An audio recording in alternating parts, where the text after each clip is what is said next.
How to execute a right on red. As you approach the intersection, remember to never accelerate into brake lights or red lights. As you approach the red light, begin to search for pedestrians. Then identify where the flow of traffic is coming from. Once you reach the intersection, come to a complete stop behind the solid white line. If no pedestrians are present, slowly proceed into the pedestrian crossing and turn the wheels in the direction of the right lane that you will be entering. Check left and evaluate the speed and distance of any approaching cars.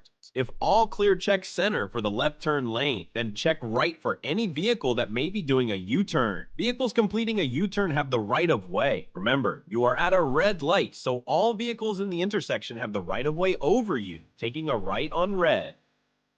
Rule of thumb: when making a right turn on red onto a 3-lane road, both the right and center lanes must be clear before making the right turn.